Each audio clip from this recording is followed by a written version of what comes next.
నమస్కారం, welcome to వంటింటికి దారేది. ఇప్పుడు మనం తెలుసుకుంటున్న recipe South Indian famous dish Maddur vada. దీన్ని చాలా తక్కువ ఇంగ్రీడియంట్స్తో చాలా క్రిస్పీగా, చాలా టేస్టీగా తయారు చేసుకోవచ్చు. అది ఎలాగో ఇప్పుడు తెలుసుకుందాం. దీనికోసం స్టవ్ వెలిగించి కళాయిని పెట్టుకొని డీప్ ఫ్రైకి సరిపడా నూనెను పోసుకొని వేడి చేసుకోవాలి. ముందుగా ఓ బౌల్లో 1 కప్పు బియ్యం పిండి, 1/2 కప్పు బాంబే రవ్వ లేదా సూజీ, అలాగే 1/2 కప్పు మైదా పిండిని కూడా వేసుకోవాలి. ఇందులో రుచికి సరిపడా ఉప్పుని వేసుకుని 1 టేబుల్ స్పూన్ జీలకర్ర, 1 టేబుల్ స్పూన్ చిల్లీ ఫ్లేక్స్ను కూడా వేసుకోవాలి. ఇందులో కరిగించి ఉంచుకున్న నెయ్యిని 2 స్పూన్లు వేసుకొని పిండినంతా బాగా కలుపుకోవాలి. ఇలా కలుపుకున్న దానిలో కట్ చేసి ఉంచుకున్న పచ్చిమిరపకాయలు, అల్లం, కొత్తిమీర, ఉల్లిపాయ, కరివేపాకును కూడా వేసుకుని మరొక్కసారి బాగా కలుపుకోవాలి.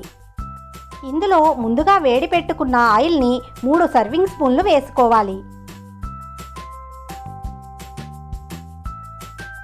ఈ నూనెంతా మిశ్రమానికి బాగా పట్టేలా స్పూన్తో ఒకసారి కలుపుకోవాలి.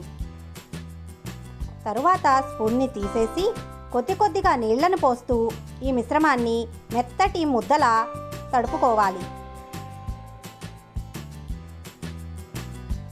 ఇలా పిండంతటిని మెత్తగా తడుపుకున్న తరువాత చేతికి కొద్దిగా ఆయిల్ని రాసుకొని కొద్దిగా పిండిని తీసుకొని నిమ్మకాయ సైజంత ఉండలుగా చేసుకుని ప్లేట్లో పెట్టుకోవాలి.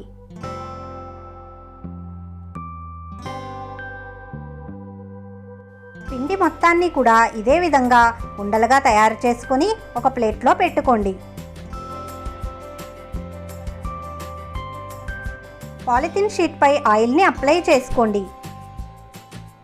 ఒక్కొక్క పిండి ముద్దని తీసుకొని చేతితో చూపించిన విధంగా అదుముకోండి. వాటిని ఒక ప్లేట్లోకి పెట్టుకోండి. ఇలా తయారు చేసుకున్న వాటిని ముందుగా వేడెక్కి ఉన్న ఆయిల్లో ఒక్కొక్కటిగా వేసుకొని మీడియం ఫ్లేమ్లో 2 వైపులా తిప్పుతూ బాగా ఫ్రై చేసుకోండి. గోల్డెన్ బ్రౌన్ కలర్ వచ్చే వరకు ఫ్రై చేసుకోవాలి. ఇలా 2 వైపులా కూడా తిప్పుతూ ఇలా గోల్డెన్ బ్రౌన్ కలర్ వచ్చిన తర్వాత వాటిని జాలీతో తీసుకొని ప్లేట్లో పెట్టేసుకోవటమే. అంతేనండి, ఎంతో స్పెషల్ మధుర్ వడ రెడీ అయిపోయాయి. వీటిని ఇలాగే తినేయొచ్చు. చాలా టేస్టీగా ఉంటాయి, క్రిస్పీగా కూడా ఉంటాయి. ఇంటిల్లిపాది చాలా ఇష్టంగా తినేస్తారు. మీరు కూడా నేను చూపించిన విధంగా తయారు చేసుకొని చూడండి.